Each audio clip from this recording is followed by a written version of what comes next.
Aim right, achieve big at KR Mangalam University. अभी जो फिलहाल स्थिति है, अगर देखें कि लगातार वो उकसाने वाली बातें कर रहा है, हेट मॉन्गरिंग फिर से चालू हो गई है, आतंकियों को उकसा रहा है, यानी पिटने के बाद भी अगर कहें ना कि उसे कुछ फर्क नहीं पड़ा है। पाकिस्तान इज अ रोक state which has a nuisance value, और इसका जो नारा है वो है जिहाद। हिंदुस्तान की फौज का क्या नारा है? सेवा परमो धर्म, उसका नारा है जिहाद। तो पाकिस्तान का सर्वाइवल ही इस चुटपुट कर it can not survive. Pakistan एक बिल्कुल मुल्क बिक गया है, उसको खुद भी मालूम है कि अब पाकिस्तान कुछ जिसका इस्तेमाल अमेरिका भी कर रहा है, उसका इस्तेमाल चीन भी कर रहा है। और यही कारण है, जैसे सारे पैनलिस्ट से बोल रहे हैं, जब आप बलूचिस्तान को सपोर्ट करेंगे ऑटोमेटिकली आप देखेंगे कि पाकिस्तान टुकड़े टुकड़ों में बढ़ जाएगा। पंजाबी जो है 90 घंटे में हम मान गए, उनका गिड़गिड़ाता वो फोन आ गया, फोन ना ब्रह्मोस उठाते, ब्रह्मोस थोड़ा करके सा कौन डर गया? ज्यादा वक्त मिल जाता तो शायद विनाश अभी ऐसा है कि जो ब्रह्मोस हमने मारी थी ना, उसके बाद हमने उसको और एडवांस कर दिया। अभी वो ब्रह्मोस प्लस हो गई, अब उसको 2 बार यूं करना पड़ेगा किसको। तो मेरा कहने का मतलब ये है, हर एक जंग में आप कोई चीज सीखते हो, लेसन लर्न होता है। हमने भी लेसन लर्न किया, इजराइल ने ईरान के साथ जंग में भी लेसन लर्न करा, अमेरिका ने अपने बम मार के भी लेसन लर्न कर लिया कि ईरान को आप घुटने में नहीं ला सकते, बहुत बड़ा मुल्क है वो, एक पुरानी सिविलाइजेशन है। भारत क्या है? बहुत पुरानी सिविलाइजेशन, सभ्यता है।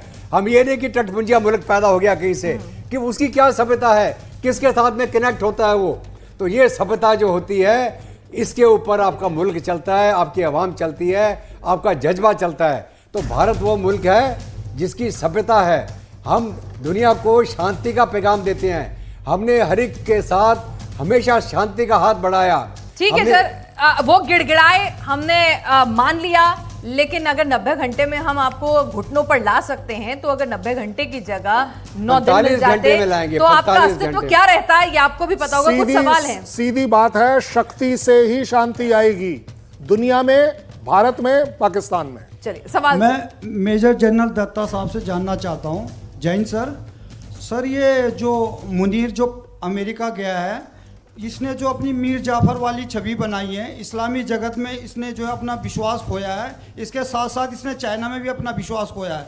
तो आप आने वाले टाइम में क्या पाकिस्तान को सीरिया बनते हुए देख रहे हो, या आगे इसका भविष्य क्या लग रहा है आपको? बिल्कुल, आपका बहुत अच्छा सवाल है। आपने बड़ी पुरानी कहावत सुनी होगी, हमें भी स्कूल में पढ़ाया जाता था, 2 किश्ती में सवार हमेशा डूबता है। तो पाकिस्तान कौन सी किश्ती पे चढ़ा था? पहले अमेरिका की किश्ती पे, फिर वो किसकी किश्ती पे रख दिया पैर उसने? चीन की किश्ती पे।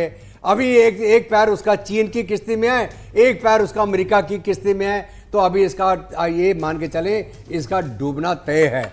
अभी चीन भी इससे खुश नहीं है और अमेरिका भी खुश नहीं है। अमेरिका ने बोला तुम चीन के पालने में चला गया, पूरा सी पैक हो गया, ये हो गया, सारे हथियार चीन से खरीदने लग गया, सारे हथियार जो चीन से खरीदे हमने मार मार के उनको बता दिया चीनी हथियार के औकात क्या है। आपकी बात से आगे करती हूँ, आप लोगों में से कोई भी जवाब दे। दुबे सर आपसे लिए बहुत देर से आपसे बात नहीं हुई है कि सर जो कह रहे हैं 2 किश्ती में पैर रखेगा, डूबेगा तो तय है, ना चीन का भरोसा है ना अमेरिका का भरोसा है। तो भाई जब इतनी आफत आ जाएगी तो उसके पास तो ट्रम्प कार्ड क्या है, हिंदुस्तान में कुछ कर दो और बस फिर तो सब हो ही जाएगा। देखिए, अभी जो ऑपरेशन सिंदूर का आपने भारत का परफॉर्मेंस देखा है, इसके बाद बहुत आसान नहीं है कि इंडिया के भीतर कुछ कर दो। प्रॉक्सी वार वो लड़ेगा, हमेशा अपने प्रॉक्सीज के थ्रू इंडिया को वो तकलीफ देगा, ये तो सही बात है। तो सर इंडिया ने भी तो कह दिया एक्ट ऑफ वॉर होगा। यस, यही तो कह रहे हैं कि कोई नॉन स्टेट एक्टर नहीं है। Every act of terrorism is a state sponsored activity. Act of war है, तो हम तो आप जरा सी कुछ करिए और हम तो वॉर के लिए तैयार हैं। और आप देखिए, पूरी दुनिया हैरान है इस 4 दिन की लड़ाई से। एक खाली अमेरिका नहीं परेशान हुए, दिल के टुकड़े 1000 हुए, कोई यहां गिरा कोई वहां गिरा, ये हालत है आज के तारीख में दुनिया में। नूर खान एयरवेज की जो गति बनाई है ना भारत ने, 4 किलोमीटर है गैरिजन हेडक्वार्टर से वो, और अंडरग्राउंड जो टनल है, नॉन पब्लिक टनल है, जो पूरी सिक्योर बनाई गई है जी, उसकी जो हालत की है, अब तो ये पाकिस्तान को सोचना है कि अब पूरा complete command and control American देख रेख में बना, उनके सैटेलाइट से कंट्रोल हो रहा था।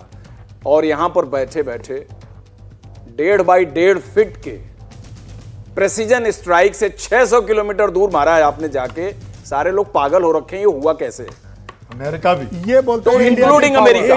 This is India. ये इंडिया है, हमारे सर, परेशानी इसकी है। यानी हमारे हमने जंग तो लड़ी पाकिस्तान आतंक के खिलाफ, पाकिस्तान को नुकसान पहुंचा, और जो काबिलियत और कुव्वत निकलकर हमारी सामने आई उससे पूरी दुनिया के पेट में दर्द हुआ। हमारे 100% DRDO के साइंटिस्ट ने बताया है कि हमारी ये क्षमता है कि आसमान में उड़ते हुए सैटेलाइट, उनके जो सोलर पैनल होते हैं, हम उनको किनेटिक स्ट्राइक करके सोलर पैनल में मोरी करने की क्षमता रखते हैं। ये हमारी एक्यूरेसी है। हमारा चंद्रयान कहाँ लैंड हुआ था? चंद्रमा के साउथ पोल में, जहां तक दुनिया का कोई स्पेसक्राफ्ट लैंड नहीं हुआ। वो हमारी क्षमता है, वो आर्यभट्टा, वो हमारी पुरानी सोच, हमारी सिविलाइजेशन नॉलेज।